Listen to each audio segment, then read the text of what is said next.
Bueno, hermanos, buenas tardes. Bueno, todavía buenos días. Son 10 para las 12. ¿Cómo están, hermanos? ¿Bien? ¿Ya están esperando la Navidad? No los veo con el espíritu navideño. ¿O sí? ¿Sí o no? Amén. Bien, hermano, pues el día de hoy tenemos la consecutividad de la segunda carta a Timoteo, ¿sí? Hoy se ha titulado el sermón Un buen obrero de Dios. Vamos a ver segunda de Timoteo, capítulo 2, del 14 al 19. Es importante que nosotros observemos que esta carta pastoral ha sido pues de mucha ayuda para todos nosotros. Inclusive se suscitan situaciones conforme se va dando la palabra, se suscitan situaciones en las iglesias y aquí no ha sido la excepción, pero ha sido para bendición. Creo que Dios nos ha mostrado muchas cosas a través de esta carta pastoral y pues como tenemos que darle una consecutividad, pues hoy toca la analogía que hace Pablo de un obrero, ¿no? ¿Ustedes conocen o han trabajado alguna vez de obreros? Yo creo que sí, ¿verdad? En alguna ocasión. Y bueno, pues ahorita vamos a ver de qué se trata, porque hoy estamos en un día que para el mundo pues es muy importante en la cuestión de un ídolo falso.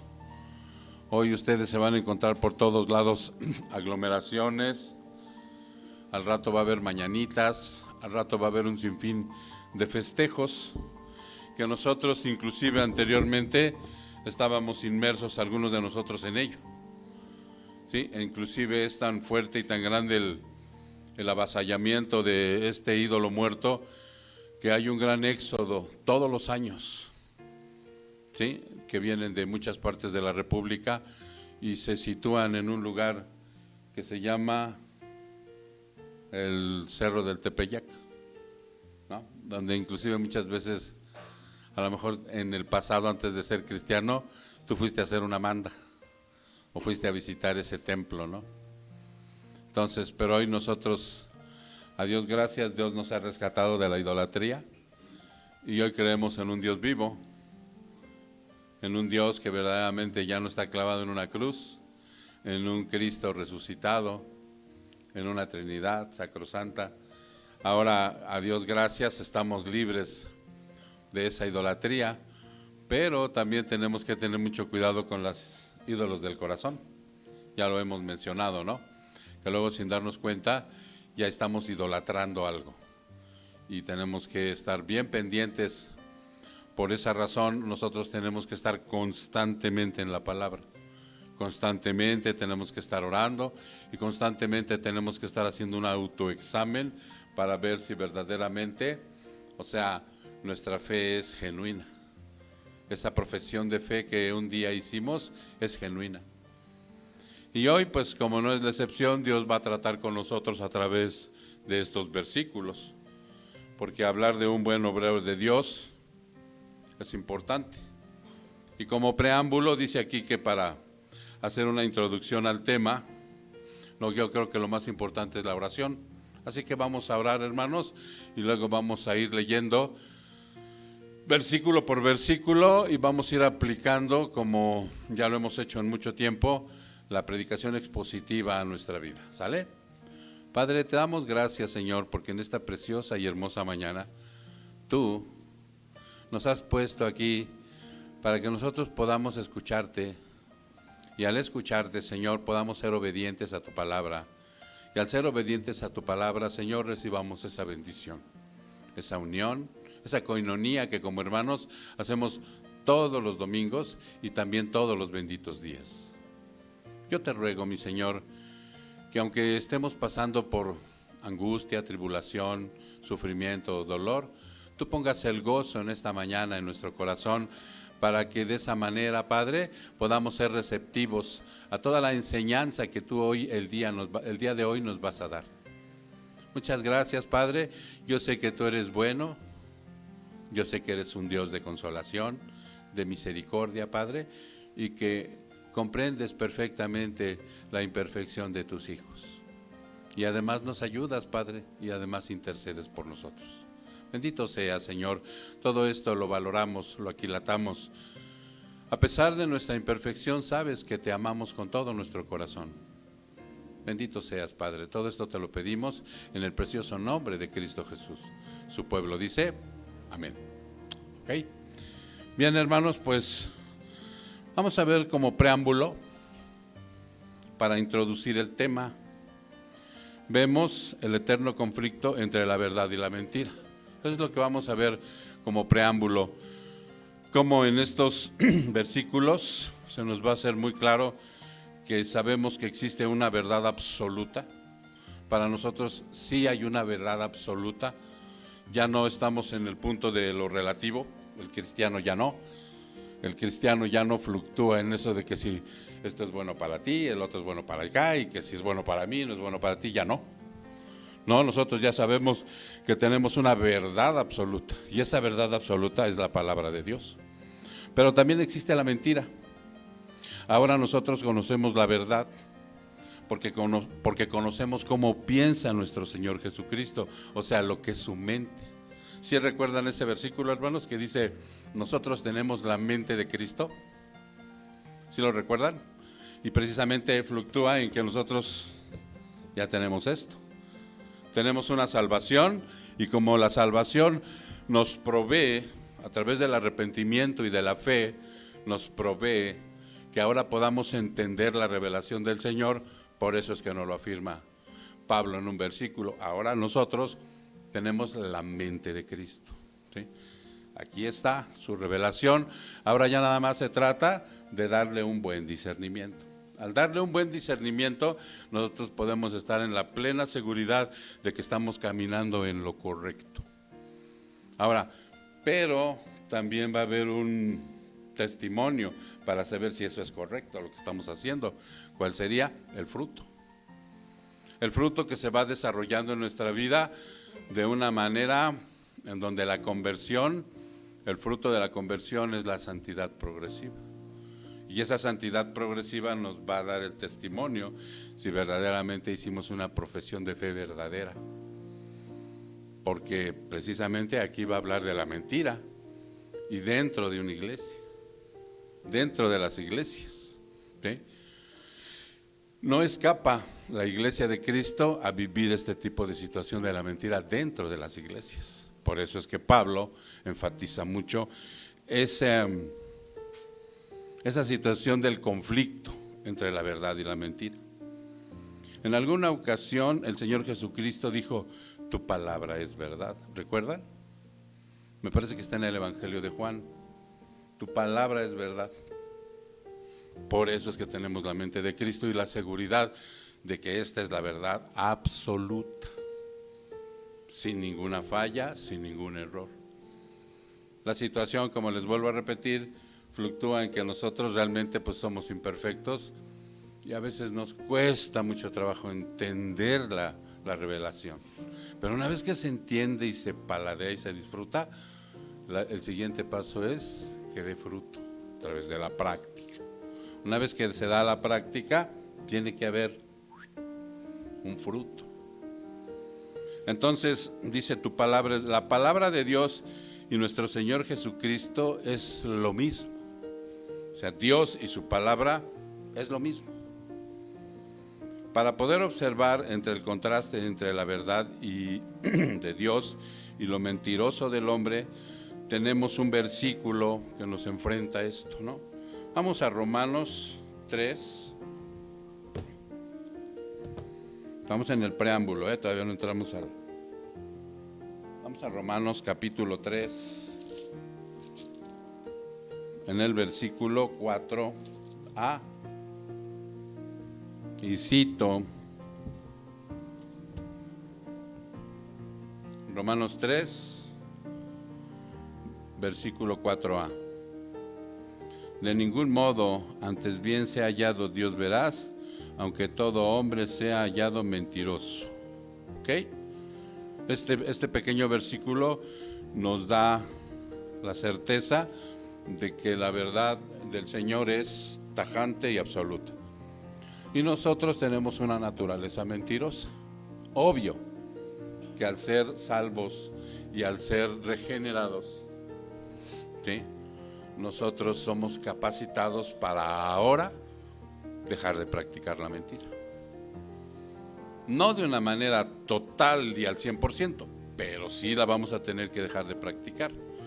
Esa regeneración, ese nuevo nacimiento nos capacita con eso. Y ahora, a través de la conversión y la santificación, vamos a tener esas luchas para poder entender que mi inclinación es la mentira. Que mi inclinación es la mentira, pero que tengo la verdad absoluta en la cual yo puedo descansar, que si hay un esfuerzo de mi parte, porque ya en la santificación progresiva, pues ya tenemos que participar, hermanos, ¿recuerdan? En la salvación no, Él lo hizo todo, pero ya en la santificación progresiva ya tengo que echarle, como decimos los mexicanotes, toda la carne al asador. Ahí sí ya tenemos que poner toda nuestra voluntad regenerada con la voluntad de Dios perfecta, que en algún lugar se encuentran y hacen clic y hacia adelante. Y eso trae un gran beneficio de paz y tranquilidad en el alma. ¿Por qué? Pues porque va a haber un fruto. Entonces, Satanás es conocido como el padre de la mentira, ¿recuerdan? El Señor lo cataloga en la Biblia como el padre de la mentira. Y siempre hay como resultado una contienda entre la verdad y la mentira. Satanás siempre ha pugnado por imitar a Dios. ¿Recuerdan un versículo por ahí que dice que el mundo de los impíos y de los incrédulos está en manos de Satanás? Satanás los tiene bajo su yugo, Satanás los tiene cegados. Entonces, obviamente, va a haber un conflicto, una guerra que se va a desatar entre esa verdad y esa mentira.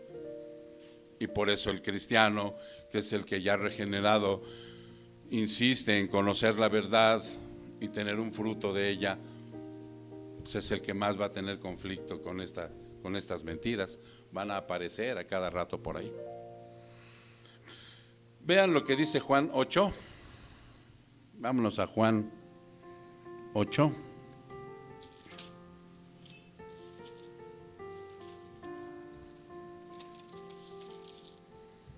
En el versículo 44. ¿Ya estás ahí, mi hermano? Nuestro Señor Jesucristo está hablando, y le está hablando a los fariseos, y les dice: ustedes son de su padre el diablo, y quieren hacer los deseos de su padre. Él fue un asesino desde el principio, y no se ha mantenido en la verdad, porque no hay verdad en él. O sea, lo clasifica tal cual, tajante, un mentiroso. Pero a los que les está hablando son a los hijos de ese ser maligno y mentiroso, que dice que tenemos esas características antes de Cristo. Y le está hablando al fariseo, Ustedes conocen las características del fariseo a través de la Biblia. Un hombre que es docto en el conocimiento de Jehová de los ejércitos, pero que no tiene una relación con él. Al no tener una relación con él, o sea, no reconoció a Cristo. Y al no reconocer a Cristo y al quererlo matar y al ser enemigos acérrimos de él, por eso es que el Señor Jesucristo, nuestro Señor, los enfrenta y les dice: ustedes son de esta calaña. Cuando habla mentira, les dice, habla de su propia naturaleza. Es una naturaleza propia del demonio y es una naturaleza propia del hombre caído. Y sobre todo, fíjense bien, ahí enfatiza algo muy importante, del hombre caído, pero con conocimiento religioso. ¿Ya se entendió? ¡Pum! Tajante, ¡guas! Porque es mentiroso y el padre de mentira. ¿Hasta cuál les dije? Hasta el 47. Pero porque yo digo la verdad, ¿no me creen? Les dice el Señor. ¿No me creen? ¿Quién de ustedes me prueba que tengo pecado? Y si digo la verdad, ¿por qué ustedes no me creen? El que es de Dios escucha las palabras de Dios. Por eso ustedes no escuchan. ¿Por qué qué? Porque no son de Dios. Entonces, de una manera tajante, los confronta, y ahí es donde nos hace ver exclusivamente a nosotros que hay un conflicto. Desde el momento en que tú pasas a la luz, desde el momento en que tú naces de nuevo por medio de la salvación, o sea, el conflicto más fuerte que vas a tener es con la mentira. Es el conflicto más duro. No, olvídate de lo demás, o sea, es con la mentira. Entonces, dice aquí, esto se da a nivel mundo, y el pueblo de Dios también enfrenta este conflicto, y mucho más severo que en otros lados, ya que habrá dentro del pueblo de Dios falsos profetas, falsos maestros, falsos cristos, falsos hermanos. O sea, por eso es que Jesucristo nuestro Señor lo enfatiza. Acuérdense que esta es una carta pastoral, está hablando a la iglesia. Vean lo que dice Mateo 24:24. Mateo 24:24.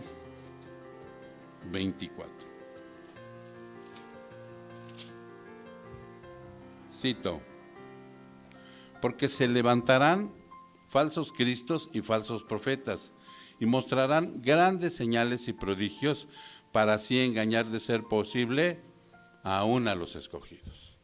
O sea, él dice que es posible que los vayan a engañar. No va a ser así, pero sí, en esa posibilidad que existiera, va a haber cierta confusión de ciertos creyentes. ¿Por qué? Porque está hablando del misterio de la iniquidad, en donde va a venir alguien con un prodigio tremendo.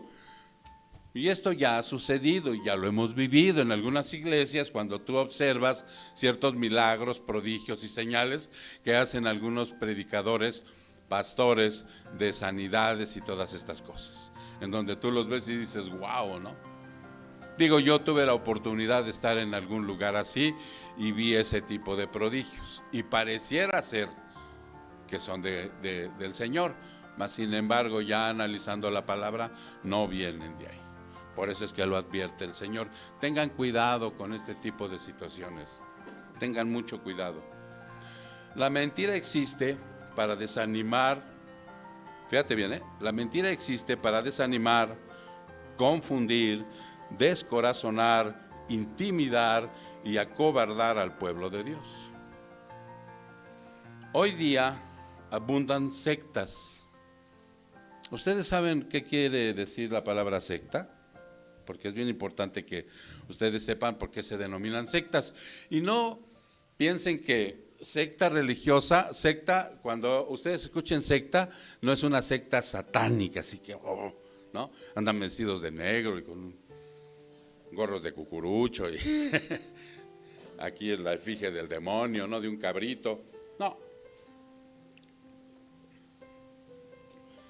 La palabra secta precisamente se deriva, y lo tenemos bien detallada, de aquellos que tuercen el evangelio, ¿sí o no? Significa los que tuercen el evangelio, los que distorsionan el evangelio, los que no predican la verdad del evangelio. ¿Ya me entendieron? Esa es una secta. Y nosotros conocemos varias, ya hemos estado familiarizados con ellas, porque estas sectas las hemos estudiado. Los miércoles hemos tenido estudio de sectas heréticas. Y algunos de ustedes que veo por aquí, algunas caras que veo por aquí, han estado presentes en ese estudio, ¿no? Y si ustedes recuerdan, vamos a poner 3: testigos de Jehová, catolicismo y mormones, ¿no? Y entonces, cuando estudiamos estas sectas religiosas, pues ellos tienen la Biblia. Ellos hablan de Dios. Inclusive hablan del Padre, del Hijo y del Espíritu Santo. Pero dentro de su contexto, de sus doctrinas, han torcido la palabra. Y al torcer la palabra, caen como sectas. Entonces dice que abundan en estas temporadas, en estos siglos, ¿sí?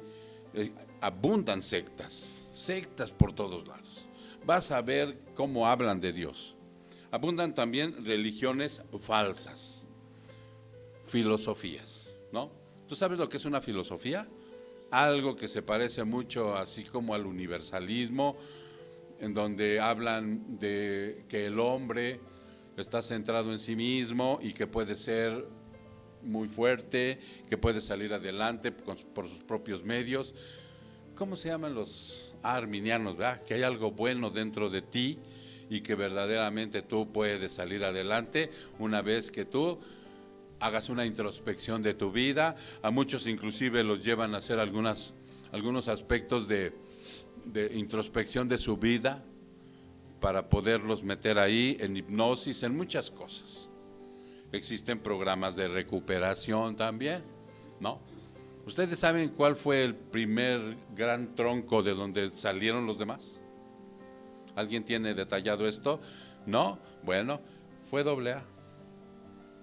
Por ahí se manifestó un programa de recuperación de 12 pasos de Alcohólicos Anónimos como un programa de recuperación dicen ellos, para la enfermedad del alcoholismo, y de ahí empezó, de ese gran tronco nacieron muchas ramas.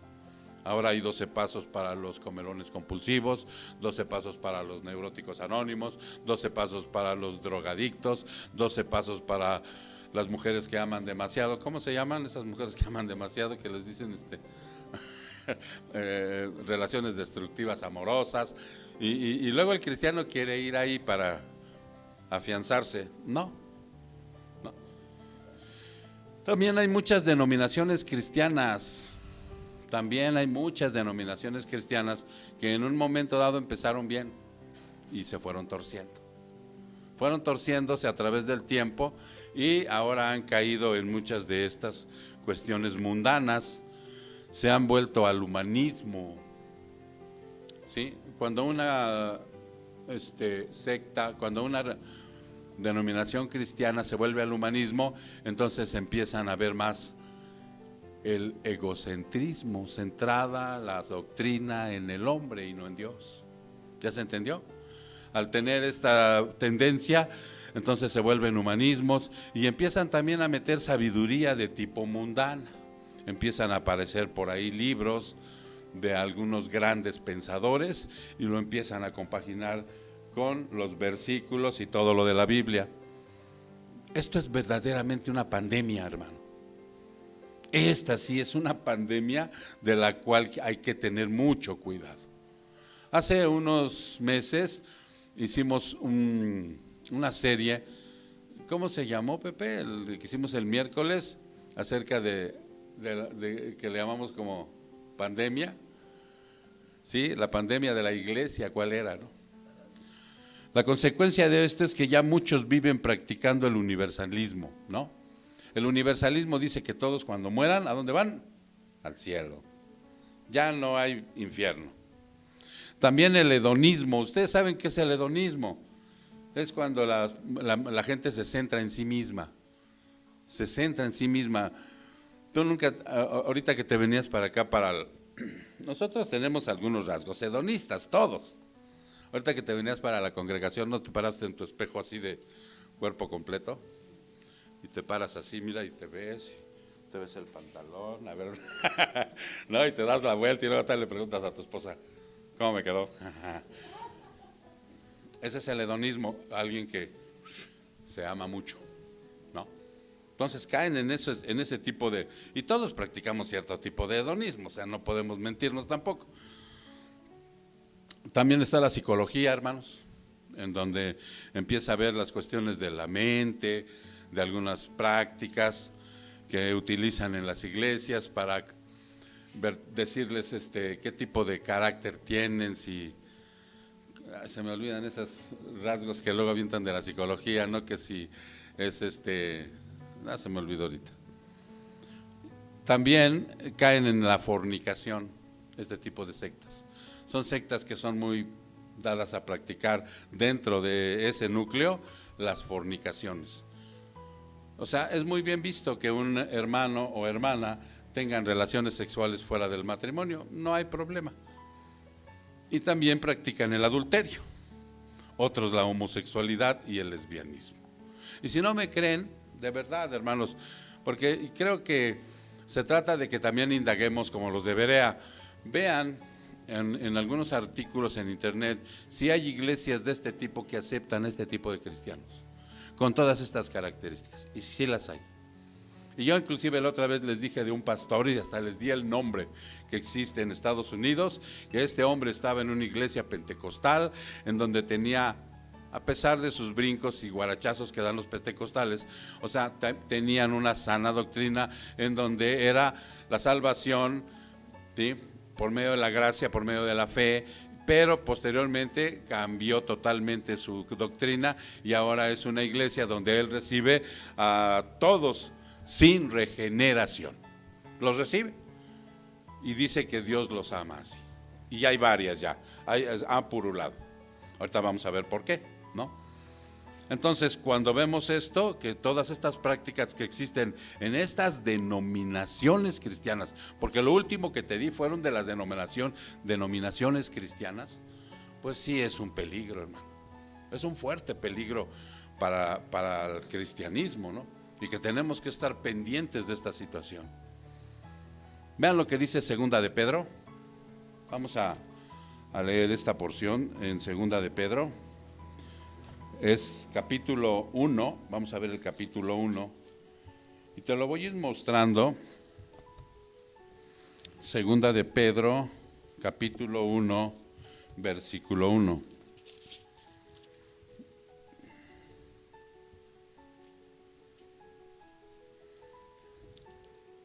A ver, dice, ok, pues su divino poder nos ha concedido todo cuanto concierne a la vida y a la piedad mediante el verdadero conocimiento de aquel que nos llamó por su gloria y su excelencia. ¿No es? Ay, perdón. Segunda de Pedro. Estamos en el 1, ¿verdad? Está el 2, perdón. Segunda de Pedro 2, 1. Gracias, Elenita. 2:1. Sí, perdón. Dice, pero se levantarán falsos profetas entre el pueblo de Dios. ¿Oh? ¿Ok? No vienen de fuera, dentro del pueblo. Así como habrá también falsos maestros entre ustedes, los cuales encubiertamente introducirán herejías destructoras, lo que estábamos hablando ahorita, negando incluso al Señor que los compró, trayendo sobre sí una destrucción repentina. Muchos seguirán su sensualidad y por causa de ellos el camino de la verdad será blasfemado. En su avaricia los explotarán con palabras falsas. El juicio de ellos desde hace mucho tiempo no está ocioso ni su perdición dormida. ¿Qué quiere decir esto? Que a través de esas prácticas, pronto, o sea, no va a llegar ese tipo de juicio para ellos. Porque Dios no perdonó a los ángeles cuando pecaron, sino que los arrojó al infierno y los entregó al foso de tinieblas reservado para juicio. Tampoco perdonó al mundo antiguo, sino que los guardó a Noé, un predicador de justicia, con otros 7, cuando trajo el diluvio sobre el mundo de los impíos. 6. También condenó a la destrucción de ciudades de Sodoma y de Gomorra, reduciéndolas a cenizas, poniéndolos de ejemplo para los que habrían de vivir impíamente después. Además rescató al justo Lot, abrumado por la conducta sensual de los hombres. ¿Sí se dan cuenta que todo esto que vamos observando es lo que estábamos hablando ahorita acerca de las desviaciones de las sectas? Ok. De los hombres libertinos, porque ese justo, por lo que veía y oía mientras vivía entre ellos diariamente, sentía su alma justa, atormentada por las iniquidades de ellos. 9. El Señor, que sabe rescatar de tentación a los piadosos y reservar a los injustos bajo castigo para el día del juicio, especialmente a los que andan tras la carne en sus deseos corrompidos y desprecian la autoridad. Atrevidos y obstinados, les dice Pedro. no tiemblan cuando blasfeman de las majestades angélicas, cuando los ángeles que son mayores en fuerza y en potencia no pronuncian juicio injurioso contra ellos delante del Señor. ¿Saben a qué se está refiriendo esto? Cuando algunas sectas se ponen a reprender a Satanás y quieren arrebatarle lo que dicen que les ha robado. ¿Sí? Ojo. 12. Pero estos, como animales irracionales, nacidos como criaturas de instinto para ser capturados y destruidos, blasfemando de lo que ignoran, serán también destruidos con la destrucción de estas criaturas. O sea, los ángeles caídos con los impíos, con estas criaturas, sufriendo el mal como pago de su iniquidad. Cuentan por deleite andar en placeres disolutos durante el día. Son manchas e inmundicias deleitándose en sus engaños mientras banquetean con ustedes. Tienen los ojos llenos de adulterio y nunca cesan de pecar. Seducen a las almas inestables, tienen un corazón ejercitado en la avaricia, son hijos de maldición. O sea, tajante el Señor a través de Pedro, denunciando todo esto, hermano, que sucede. Abandonando el camino recto, se han extraviado, siguiendo el camino de Balaam, hijo de Beor, quien amó el pago de la iniquidad, pero fue reprendido por su transgresión, pues una muda bestia de carga, hablando con voz humana, reprimió la locura del profeta. Estos son manantiales sin agua. Fíjate bien cómo los cataloga aquí, la palabra.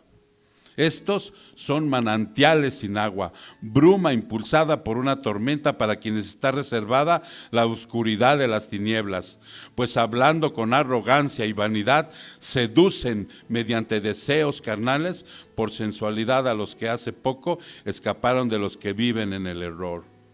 Les prometen libertad mientras que ellos mismos son esclavos de la corrupción.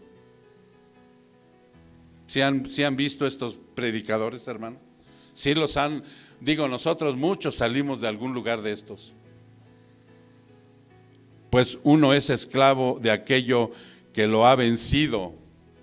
Y aquí también habla del pecado, mi hermano, del pecado que se va practicando. Porque después de haber escapado de las contaminaciones del mundo por el conocimiento de nuestro Señor y Salvador Jesucristo, de nuevo son enredados en ellas y vencidos, su condición postrera viene a ser peor que la primera. Pues hubiera sido mejor para ellos no haber conocido el camino de la justicia, que habiéndolo conocido, apartarse del santo mandamiento que les fue dado. Les ha sucedido a ellos según el proverbio verdadero: el perro vuelve a su propio vómito y la puerca lavada vuelve a revolcarse en su cieno. Tajante, ¿no, mis hermanos? El juicio que viene sobre aquellos que hablan la mentira y tuercen la verdad de Dios. Ahora, para entrar en contexto, vamos a entrar al versículo 14. Vámonos ahí. Segunda de Timoteo, versículo 14. Dice: recuérdales esto, encargándoles solemnemente en la presencia de Dios que no discutan sobre palabras, la cual para nada aprovecha y lleva a los oyentes a la ruina. Recordar al pueblo y exhortar al mismo delante de Dios es predicarles que la verdad del Evangelio. Este conocimiento lo van a adquirir aquellos a quien Dios ha cambiado su naturaleza pecaminosa. De verdad, hermano, no se puede, no lo puede entender alguien que no ha nacido de nuevo. Por eso les está diciendo Pablo aquí, recuérdales esto, encárgales solemnemente. Dice: Dios ha cambiado su naturaleza pecaminosa y por lo tanto comprenderán que Dios está con nosotros en todo momento. porque dice en la presencia de Dios, ¿sí o no? Muchos piensan que la presencia de Dios es solamente cuando tienes un momento así como exaltado. No, la presencia de Dios es en todo momento, porque tú has nacido de nuevo, hermano, y tienes al Espíritu Santo dentro, y ahí está la presencia de Dios, en todo momento, cuando comes, cuando te levantas, cuando vas aquí, cuando vas allá, en todo momento está la presencia de Dios, porque el Espíritu de Dios está en ti, cuando trabajas, cuando estudias, cuando comes, en todo, cuando duermes. Muchas personas en el mundo, o sea, ni siquiera se imaginan que hasta en el momento que tienes tu relación sexual con tu esposa, está la presencia de Dios. No lo llegan a comprender. Está la presencia de Dios. ¿Por qué? Porque el impío en la relación sexual lo toma como algo pecaminoso. Es obvio que si tú estás teniendo una relación de fornicación, pues es obvio que no vas a sentir la presencia de Dios. Ok, dice aquí, Dios está con nosotros en todo momento vía Espíritu Santo, que consiste delante de su sabiduría y soberanía divina. Dado esto, Pablo nos exhorta a pensar que un día también estaremos en la presencia de Dios, ¿no? De una manera literal, en la presencia de Dios, viéndolo cara a cara, en un juicio, y los incrédulos estarán en una pena eterna. Segunda de Tesalonicenses 1:9. Segunda de Tesalonicenses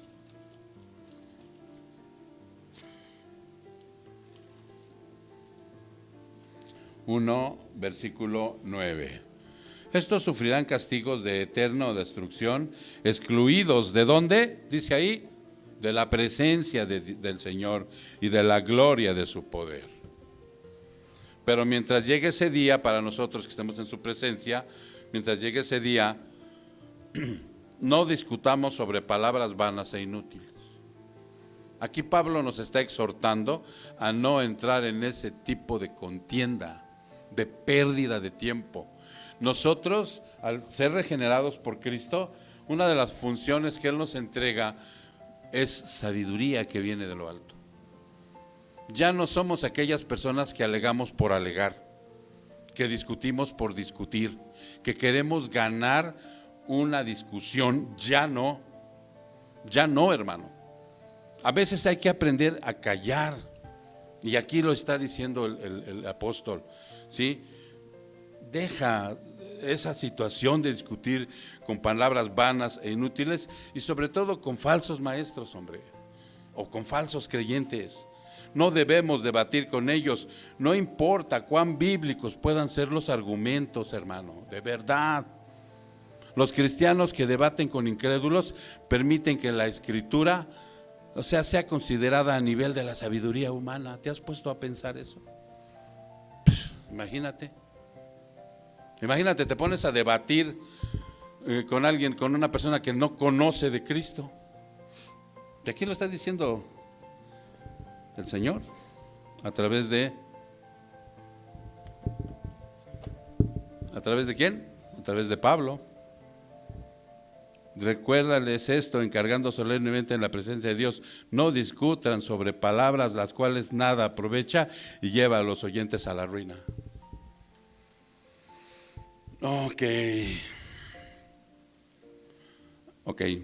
Los daños son perdición ruinosa para aquellos.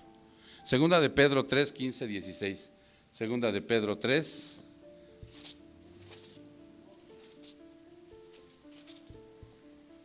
Segunda de Pedro 3,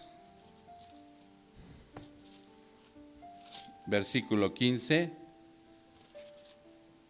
y 16. Y cito: consideren la paciencia de nuestro Señor como salvación, tal como les escribió también nuestro amado hermano Pablo, según la sabiduría que le fue dada. Asimismo, en todas sus cartas, habla en ellas de esto, en las cuales hay algunas cosas difíciles de entender, que los ignorantes e inestables tuercen, como también tuercen el resto de las escrituras, para su propia perdición. En el verso 15, vamos al verso 15 de segunda de Timoteo, dice: procura con diligencia presentarte ante Dios aprobado, como un obrero que no tiene de qué avergonzarse, que maneja con precisión la palabra de verdad. Obrero, ¿qué es un obrero? Una persona que tiene por oficio hacer un trabajo que requiere esfuerzo, que es empleada por otra persona, ya sea de la industria o de la construcción, no sé, de cualquier tipo de construcción. Como una analogía, debe ser ese trabajador para Dios, sin reservas, que examine, que interprete, que explique y que aplique la palabra de Dios. Por eso le está diciendo el Señor, un obrero, ¿sí?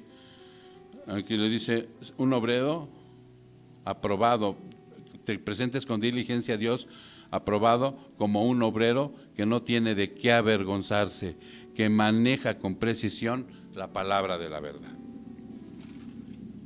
Este obrero tiene que ser un obrero diligente, trabajar con esmero, con rapidez inclusive, y eficacia. Esto con el propósito, ¿sí?, de no agradar a otros ni a sí mismo.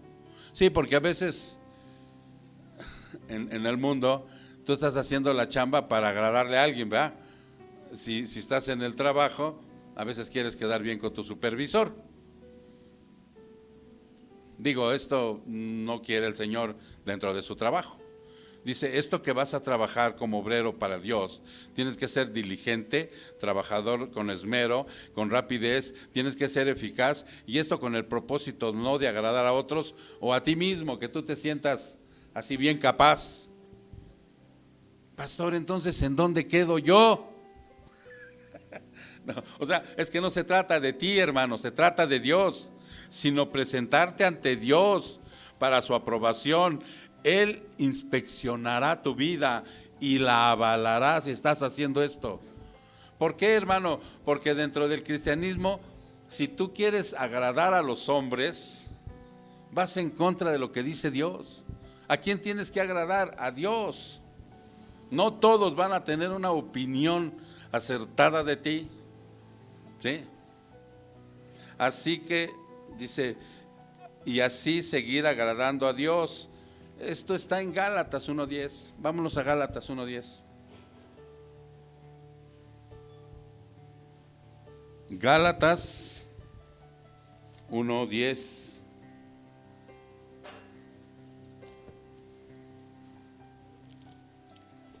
Y cito: porque ¿busco ahora el favor de los hombres o el de Dios?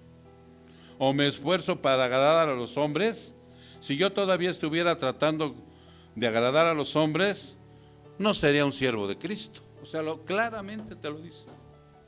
Y si vas a Primera de Tesalonicenses 2:4, Primera de Tesalonicenses 2:4,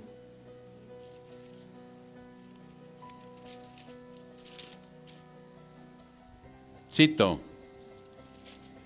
Primera de Tesalonicenses 2:4,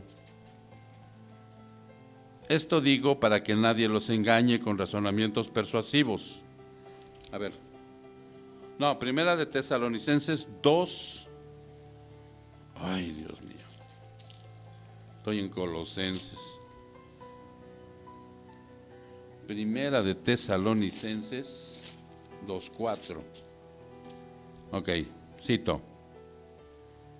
Sino que así como hemos sido aprobados, ¿por quién? Por Dios, para que se nos confiara el evangelio, así hablamos no como agradando a los hombres, sino a Dios que examina nuestros corazones. Mira, precisamente dice que los falsos maestros tienen de qué avergonzarse. Ellos sí tienen de qué avergonzarse. ¿Qué significa vergüenza? Emoción dolorosa por culpa, por deficiencia o por indecencia, por haber hecho algo deshonroso, especialmente bajo el nombre de Dios.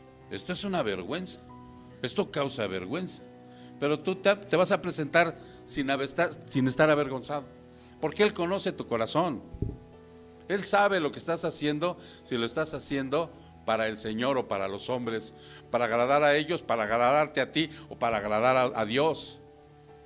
Al agradar a Dios, la consecuencia lógica es que estás nutriendo a la Grey, estás nutriendo al pueblo.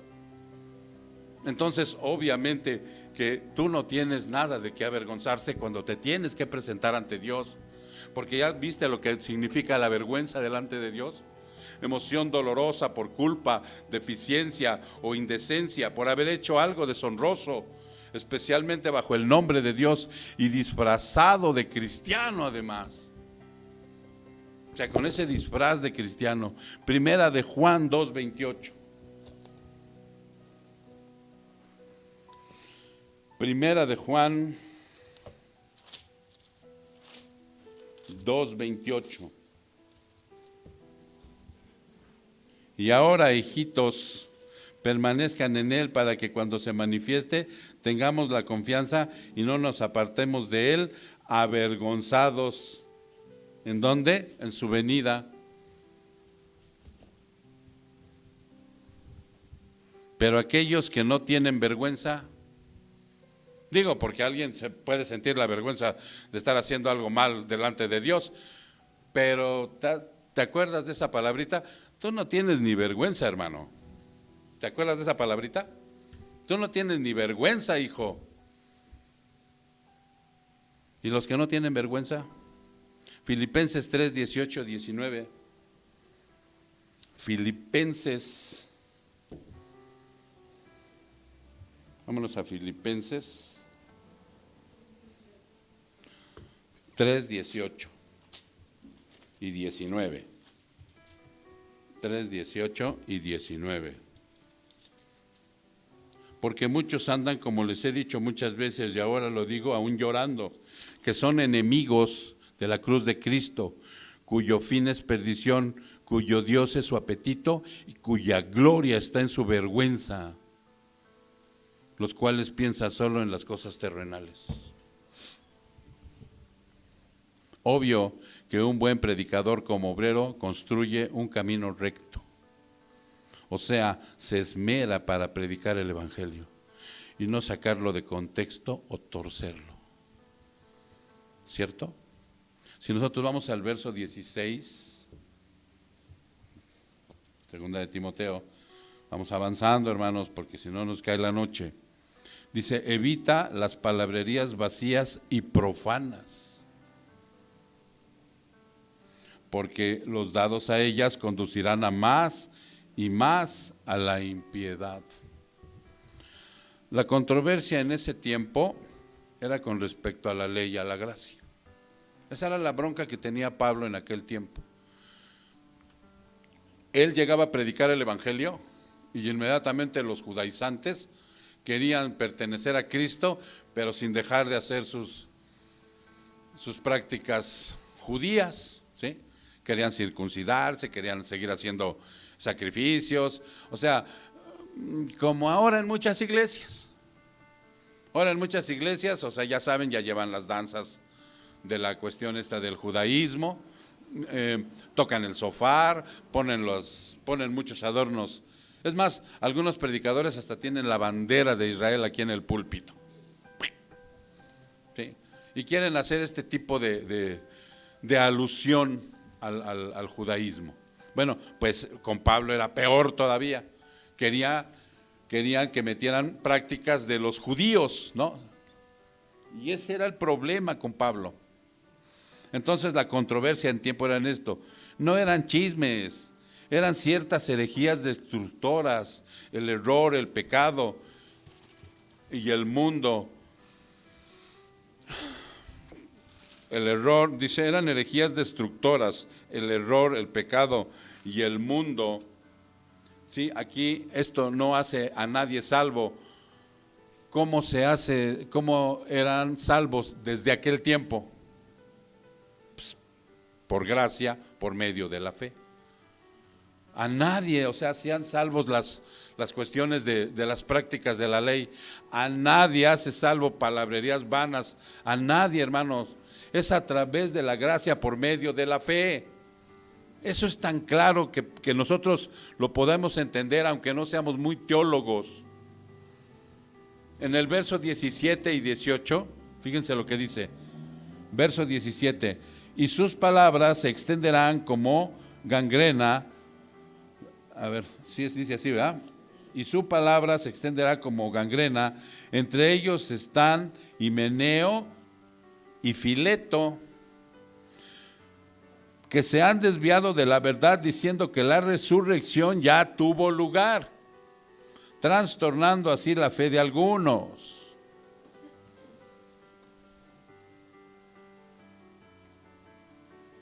Esa enseñanza falsa se extiende con prontitud.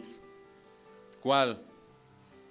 Hay en la falsedad mucha presunción, o sea, presumen mucho de ese tipo de cosas. Pero ¿sí conocen la gangrena, hermano? La gangrena es una enfermedad que avanza y destruye. Ahora, ¿por qué les estoy diciendo que esta enseñanza falsa se presume y se presume? Mira, ¿tú consideras que un testigo de Jehová es una secta errónea? Bueno, es una falsa religión, es una secta que ha transgredido la palabra de Dios. ¿Y sabes a nivel mundial cómo están diseminados? A nivel mundial están diseminados por casi todo el mundo. Y es su presunción de ellos cuando te predican: nosotros estamos en todos lados. Y no puede ser que estemos equivocados si ya llegamos aquí, ya llegamos allá, tenemos esto. Te llevan videos, te sacan, te invitan a su casa para hacerte todo el rollo. El católico, ¿cómo presume de lo que está viviendo ahorita? De todos los feligreses, en la noche llegan un montón de gente a cantarle al ídolo, gente que tú la ves y que pudiera ser prominente, de artistas, algunos son pseudointelectuales, ¿sí o no? Y llegan a cantarle a un ídolo muerto. Presumen de eso, ¿sí? Presumen de su gangrena. No es verdad que muchos, estaba yo viendo hace poquito una película que acaban sacando denunciando a la luz del mundo, ¿no? La acaban de sacar hace poquito. Cómo se encuentran las iglesias por todo el mundo. Y ellos presumen esa gangrena de lo que está diciendo aquí. Enseñanza falsa se extiende con prontitud. No, por eso no podemos nosotros asumir que algo que está lleno de gente y lleno por todo el mundo sea la verdad, por el amor de Dios. ¿Qué dice el Señor? ¿Tiene un remanente o no tiene un remanente? Un remanente.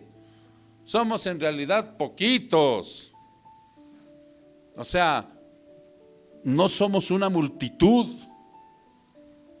Somos en realidad los verdaderos cristianos. Somos en realidad un pequeño remanente. ¿Por qué?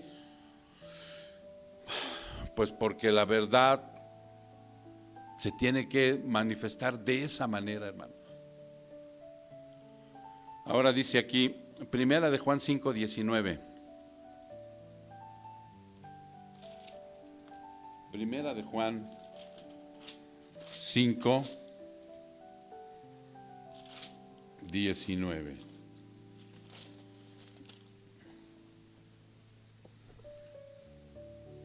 ¿Ya estás ahí? Sabemos que somos de Dios. ¿Y el mundo entero en dónde está? Sabemos que somos de Dios y que el mundo entero está. El mundo entero está bajo el poder del maligno. O sea, ¿quiénes serán más, ellos o nosotros? ¿En dónde pululará más la mentira? ¿En ellos o en nosotros? Pues en ellos. O sea, está muy claro lo que dice Dios. Por eso yo les he pedido de favor, siempre les predicaré que no se vayan con la finta de las multitudes, porque las multitudes proclaman y presumen de que están por todo el mundo, ¿no? A mí me agradaría que de esta iglesia saliera más sana doctrina, ¿no? La primera iglesia de sana doctrina bautista del área México, muy norte del Estado de México, y que hubiera más. Digo, a mí me agradaría, ¿no? Que de aquí salieran más iglesias que se predicaran sana doctrina. Y parecería como que a veces esto es un fracaso, ¿no? Pero la verdad es que no. La verdad es que no. Dice aquí menciona a dos falsos maestros. En estos menciona Himeneo y Fileto. Ellos afirmaban una herejía, que la resurrección de los muertos ya se había efectuado. Pablo no da más datos a qué tipo de resurrección se refiere. Porque cuando tú te pones a estudiar, dice aquí, y ellos hablaban de una resurrección que ya se había efectuado. Bueno, pues nosotros sabemos que en ese tiempo ya se había efectuado la resurrección de nuestro Señor Jesucristo, ¿verdad? Tan. Pero la resurrección de los muertos no se ha dado. Pero ellos afirmaban de una resurrección. Yo no creo que ellos hayan estudiado, visto la resurrección de aquellos que se abrieron las tumbas cuando nuestro Señor Jesucristo murió. ¿Recuerdan ese hecho? Pero Pablo lo está manifestando como una mala enseñanza, como una herejía. Sí, entonces no nos deja, ya se había efectuado. Pablo no explica los detalles de dicha resurrección, ¿sí? Entonces, pues no sabemos exactamente, pero era una herejía. Probablemente ellos decían, como ahora ustedes conocen que hay una secta que dice que Jesucristo ya vino. ¿Sí recuerdan o no? ¿O sí lo saben? Que ya vino el Señor Jesucristo en 1919 espiritualmente. Es lo que dice una secta. Probablemente era algo así. Pero de que estos hombres, Himeneo y Fileto, o sea, se atrevieron a afirmar esto, bueno, pues estaban dentro de la iglesia, hermano. Y a veces ese tipo de situaciones son las que afectan, porque dice la palabra aquí, y su palabra se extenderá como gangrena, y entre ellos están Himeneo y Fileto, que se han desviado de la verdad diciendo que la resurrección ya tuvo lugar, trastornando así. ¿Cuál es el fondo de esto? Cuando se vierte una herejía, cuando no se está de acuerdo con la verdad. Aquí está. Trastornan la fe de algunos. Muy duro. Verso 19.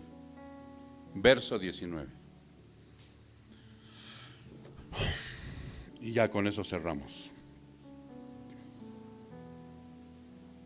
No obstante, el sólido fundamento de Dios permanece firme, teniendo este sello. El Señor conoce a los que son suyos, y que se aparte de la iniquidad todo aquel que menciona el nombre del Señor. En la Biblia, en 1 Corintios 13:11, vamos a ver qué dice.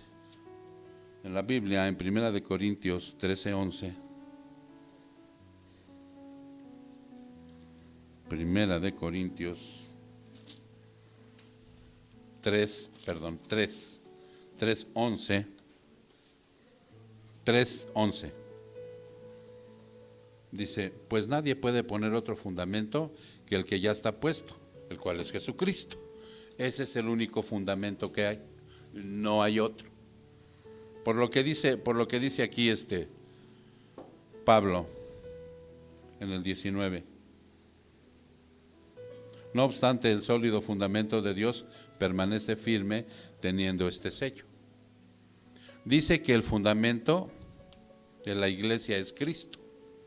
Entonces, el fundamento firme de Dios, ¿cuál sería? La iglesia. Porque la iglesia es columna y baluarte que tiene que cuidar la verdad de Cristo. Es un versículo que a nosotros nos tiene que impactar tremendamente. La iglesia, nosotros, la pequeña congregación en donde para nosotros es una casa, en donde debemos de cuidarla, en donde debemos trabajar para que los que vienen sean instruidos en la verdad, para que aquellos que se acercan reciban la salvación, para que crezcan sanos, para que realmente sean hombres y mujeres comprometidos con el Señor, para que verdaderamente, hermano, o sea, cuando tengamos una situación de la que dice la palabra que vamos a tener alguna dificultad, vamos a tener alguna controversia, nada que no se pueda arreglar perdonándonos los unos a los otros. En serio. O sea, nosotros tenemos que ser parte de esto, tenemos que cuidar. Por eso Pablo se lo menciona aquí a Timoteo. Ahora, esto depende, dice aquí, que nos da él un sello. Ese sello ya sabes cuál es, ¿verdad? Primera de Corintios 6, 19 y 20. Primera de Corintios 6, 19 y 20.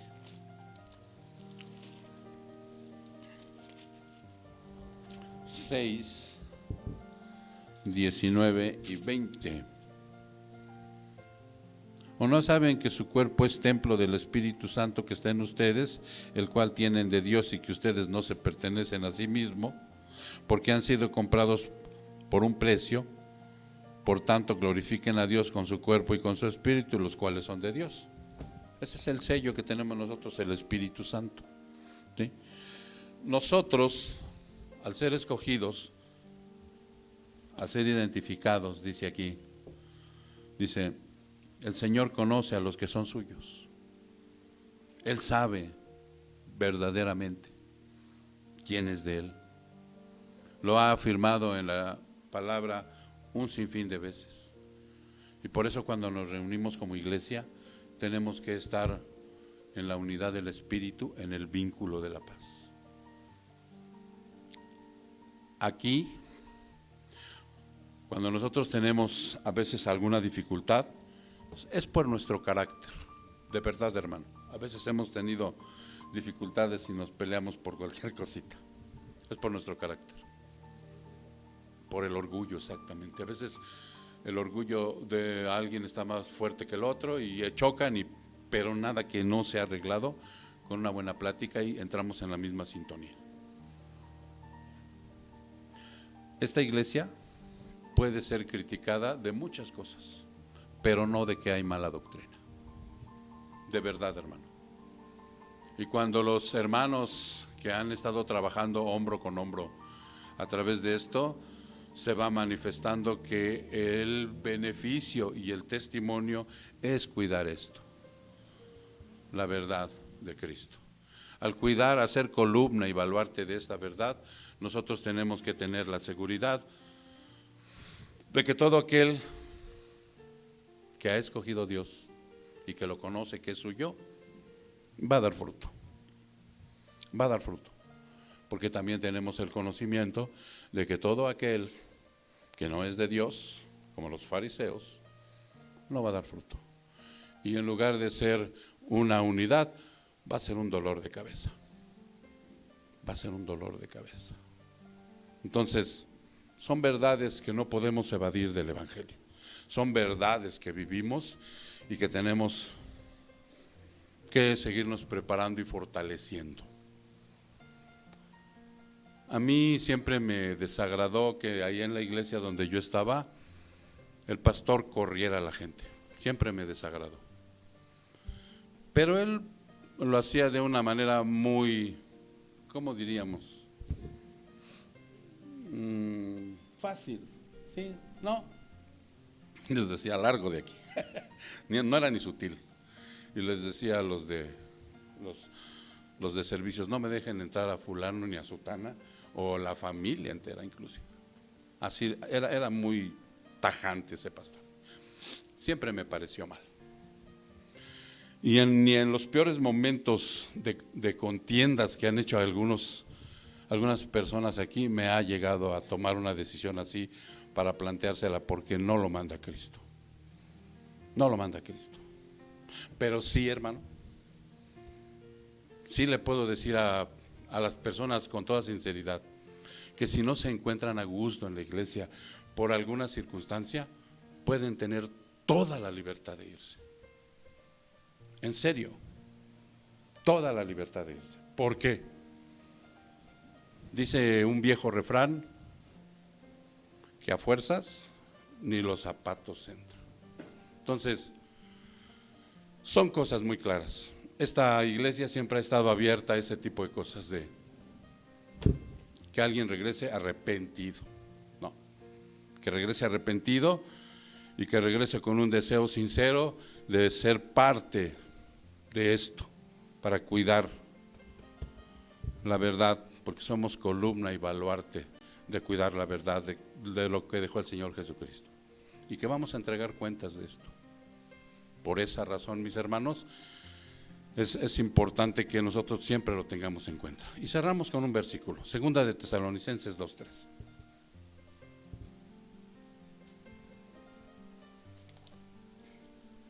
Segunda de Tesalonicenses 2:3.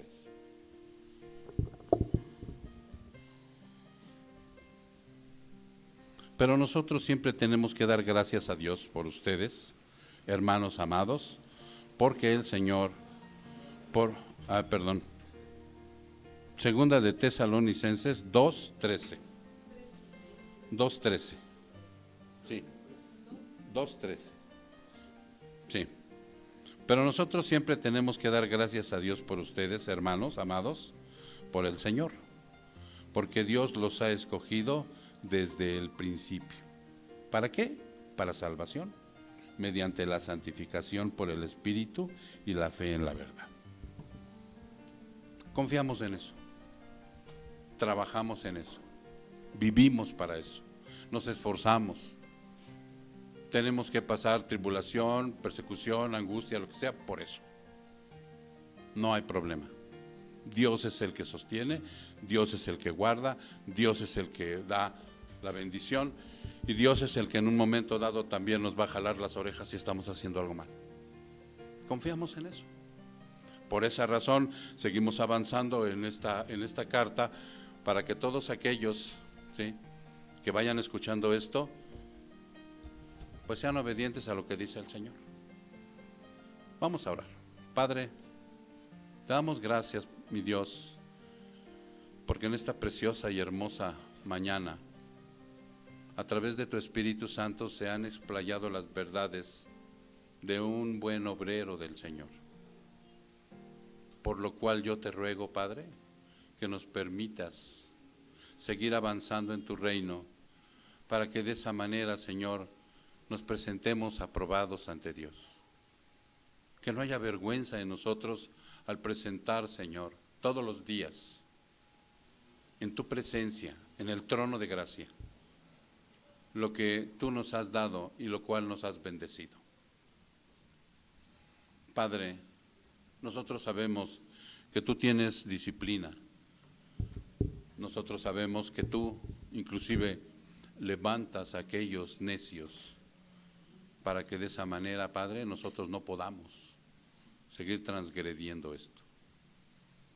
Tú sabes que en el corazón de tu servidor yo he pedido que esto ocurra en mí, para que tú, Señor, puedas hacer tu voluntad y esto siga siendo cuidado, para que aquellos que vengan reciban la salvación y la buena doctrina.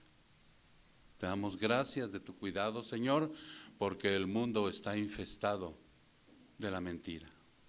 Nosotros no somos la verdad, pero nos has mandado a cuidarla. Y aprovechamos para acercarnos lo más posible que sea a ella. Muchas gracias, mi Señor. Que la honra y la gloria siempre sean para ti. En el precioso nombre de Cristo Jesús. Su pueblo dice, amén.